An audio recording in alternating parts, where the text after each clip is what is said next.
The Power of Concentration by Theron Q. Dumont. Lesson 7. The Concentrated Mental Demand. The mental demand is the potent force in achievement. The attitude of the mind affects the expression of the face, determines action, changes our physical condition, and regulates our lives. I will not here attempt to explain the silent force that achieves results. You want to develop your mental power so you can effect the thing sought, and that is what I want to teach you. There is wonderful power and possibility in the concentrated mental demand. This, like all other forces, is controlled by laws. It can, like other forces, be wonderfully increased by consecutive, systemized effort. The mental demand must be directed by every power of the mind, and every possible element should be used to make the demand materialize. You can so intently desire a thing that you can exclude all distracting thoughts. When you practice this singleness of concentration until you attain the end sought, you have developed a will capable of accomplishing whatever you wish. As long as you can only do the ordinary things, you will be counted in the mass of mediocrity. But just as quick as you surpass others by even comparatively small measure, you are classed as one of life's successes. So if you wish to emerge into prominence, you must accomplish something more than the ordinary man or woman. It is easy to do this if you will but concentrate on what you desire and put forth your best effort. It is not the runner with the longest legs or the strongest muscles that wins the race, but the one that can put forth the greatest desire force. You can best understand this by thinking of an engine. The engine starts up slowly, the engineer gradually extending the throttle to the top notch. It is then keyed up to its maximum speed. The same is true of two runners. They start off together and gradually they increase their desire to go faster. The one that has the greatest intensity of desire will win. He may outdistance the other by only a fraction of an inch, yet he gets the laurels. The men that are looked upon as the world's successes have not always been men of great physical power, nor at the start did they seem very well adapted to the conditions which encompassed them. In the beginning they were not considered men of superior genius, but they won their success by their resolution to achieve results in their undertakings, by permitting no setback to dishearten them, no difficulties to daunt them. Nothing could turn them or influence them against their determination. They never lost sight of their goal. In all of us there is this silent force of wonderful power. If developed, it can overcome conditions that would seem insurmountable. It is constantly urging us on to greater achievement. The more we become acquainted with it, the better strategists we become, the more courage we develop, and the greater the desire within us for self-expression in activity along many lines. No one will ever be a failure if he becomes conscious of this silent force within that controls his destiny. But without the consciousness of this inner force, you will not have a clear vision, and external conditions will not yield to the power of your mind. It is the mental resolve that makes achievement possible. Once this has been formed, it should never be allowed to cease, to press its claim until its object is attained. To make plans work out, it will, at times, be necessary to use every power of your mind. Patience, perseverance, and all the indomitable forces within one will have to be mustered and used with the greatest effectiveness. Perseverance is the first element of success. In order to persevere, you must be ceaseless in your application. It requires you to concentrate your thoughts upon your undertaking and bring every energy to bear upon keeping them focused upon it until you have accomplished your aim. To quit short of this is to weaken all future efforts. The mental demand seems an unreal power because it is intangible, but it is the mightiest power in the world. It is a power that is free for you to use. No one can use it for you. The mental demand is not a visionary one. It is a potent force, which you can use freely without cost. When you are in doubt, it will counsel you. It will guide you when you are uncertain. When you are in fear, it will give you courage. It is the motive power which supplies the energies necessary to the achievement of the purpose. You have a large storehouse of possibilities. The mental demand makes possibilities realities. It supplies everything necessary for the accomplishment. It selects the tools and instructs how to use them. It makes you understand the situation. Every time you make a mental demand, you strengthen the brain centers by drawing to you external forces. Few realize the power of a mental demand. It is possible to make your demand so strong that you can impart what you have to say to another without speaking to him. Have you ever, after planning to discuss a certain matter with a friend, had the experience of having him broach the subject before you had a chance to speak of it? Have you ever, in a letter, made a suggestion to a friend that he carried out before your letter reached him? Have you ever wanted to speak to a person who, just then walked in or telephoned? I have had many such responses to thought, and you and your friends have doubtless experienced them too. These two things are neither coincidences nor accidents, but are the results of mental demand launched by strong concentration. The person that never wants anything gets little. To demand resolutely is the first step toward getting what you want. The power of the mental demand seems absolute, the supply illimitable. The mental demand projects itself and causes to materialize the conditions and opportunities needed to accomplish the purpose. Do not think I overestimate the value of the mental demand. It brings the fuller life if used for only righteous purposes. Once the mental demand is made, however, never let it falter. If you do, the current that connects you with your desire is broken. Take all the necessary time to build a firm foundation, so that there need not be even an element of doubt to creep in. Just the moment you entertain doubt, you lose some of the demand force, and force once lost is hard to regain. So whenever you make a mental demand, hold steadfastly to it until your need is supplied. I want to repeat again that power of mental demand is not a visionary one. It is concentrated power only, and can be used by you. It is not supernatural power, but requires a development of the brain centers. The outcome is sure when it is given with a strong, resolute determination. No person will advance to any great extent unless he recognizes this force within him. If you have not become aware of it, you have not made very much of a success of your life. It is this something that distinguishes that man from other men. It is this subtle power that develops strong personality.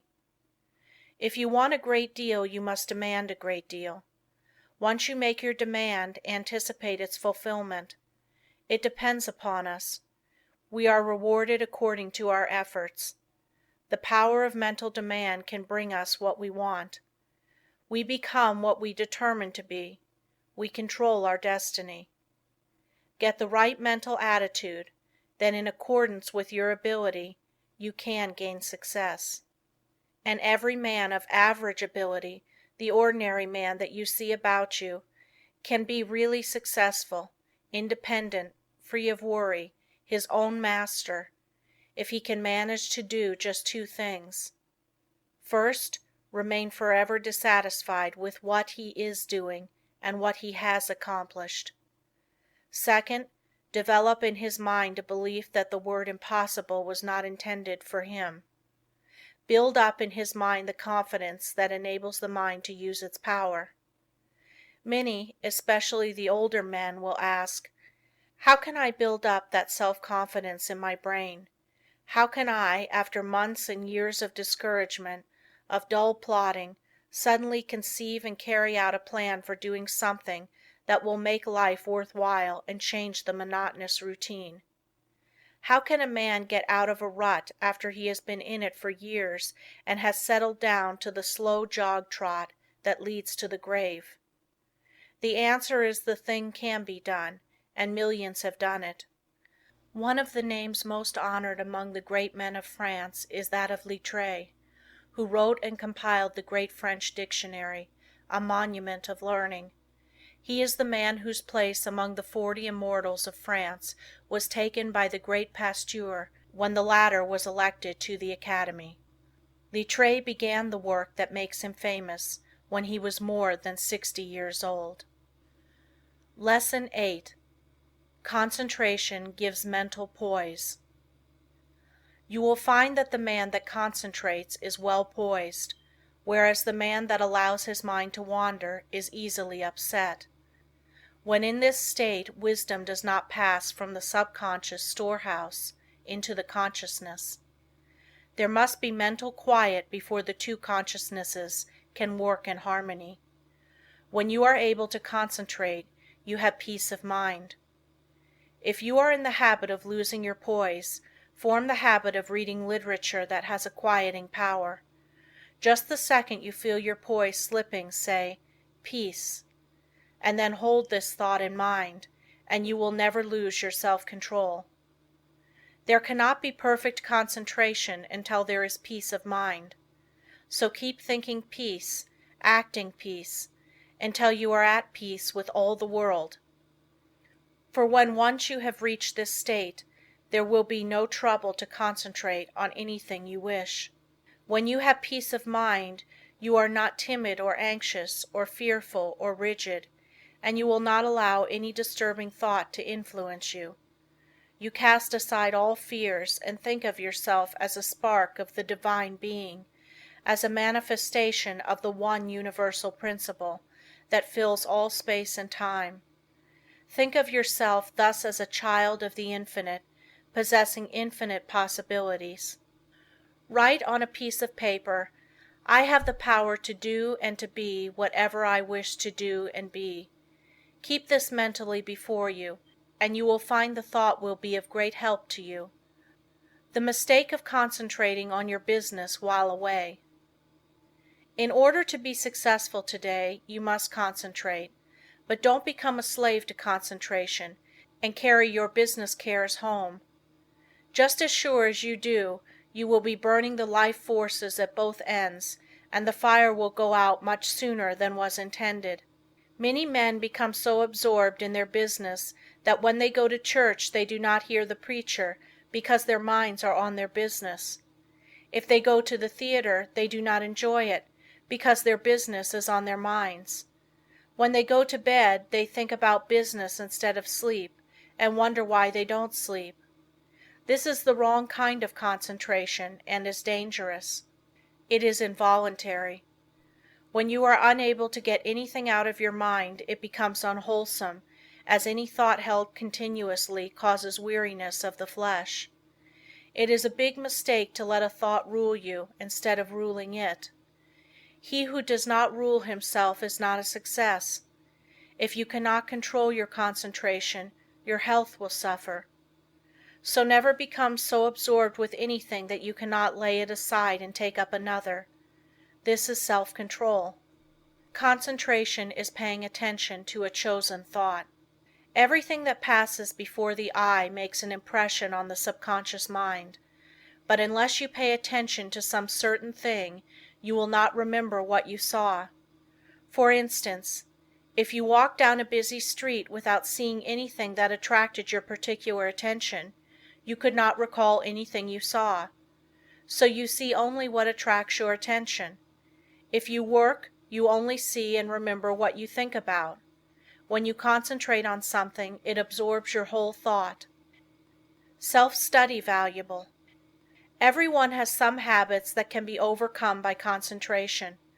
We will say, for instance, you are in the habit of complaining or finding fault with yourself or others, or imagining that you do not possess the ability of others, or feeling that you are not as good as someone else, or that you cannot rely on yourself, or harboring any similar thoughts or thoughts of weakness.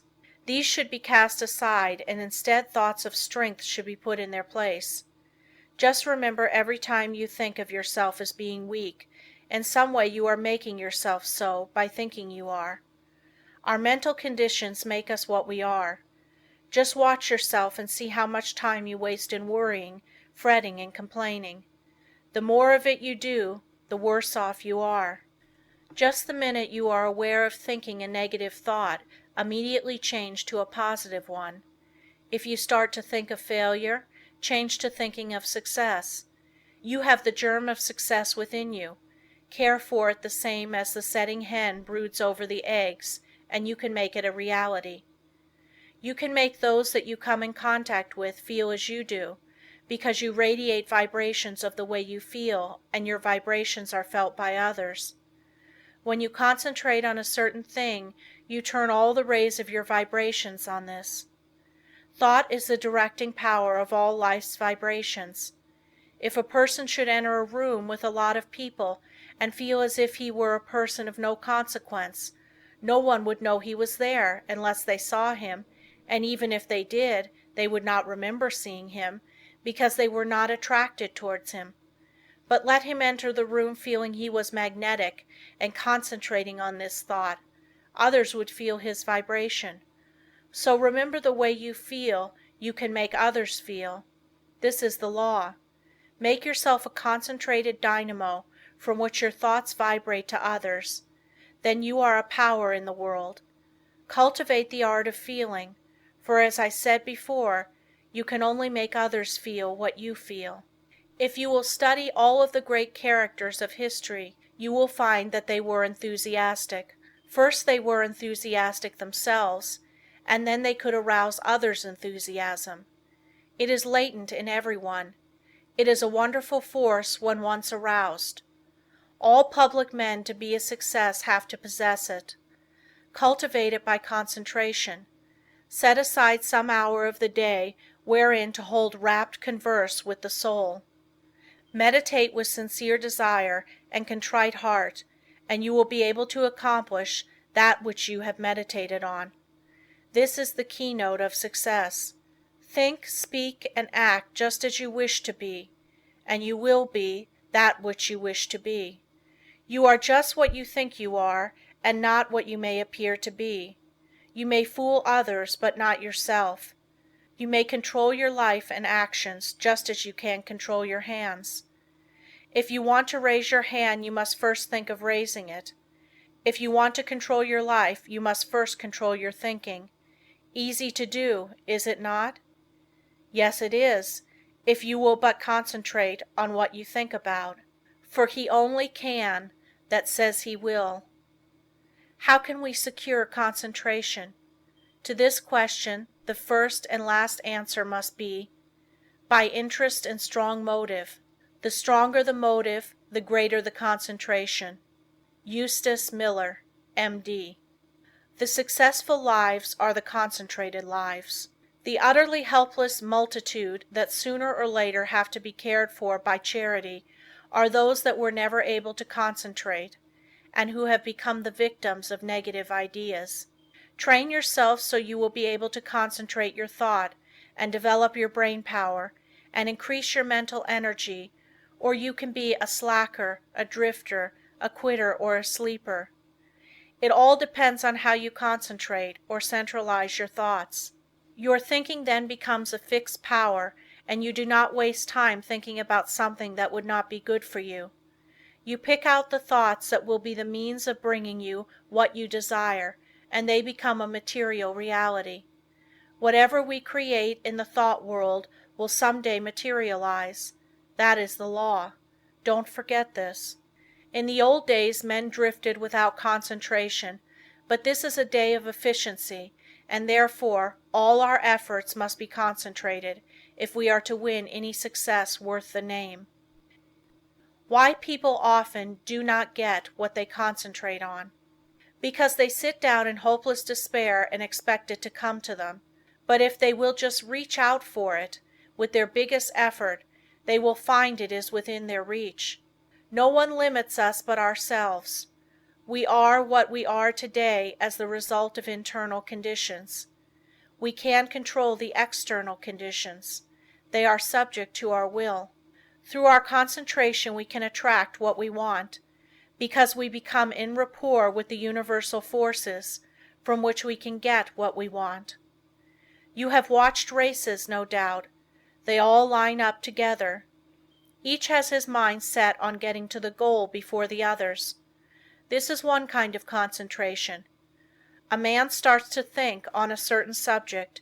He has all kinds of thoughts come to him, but by concentration he shuts out all these but the one he has chosen. Concentration is just a case of willing to do a certain thing and doing it. If you want to accomplish anything first, put yourself in a concentrating, reposeful, receptive, acquiring frame of mind. In tackling unfamiliar work, make haste slowly and deliberately, and then you will secure that interior activity which is never possible when you are in a hurry or under a strain. When you think hard, or try to hurry results too quickly, you generally shut off the interior flow of thoughts and ideas. You have often, no doubt, tried hard to think of something but could not, but just as soon as you stop trying to think of it,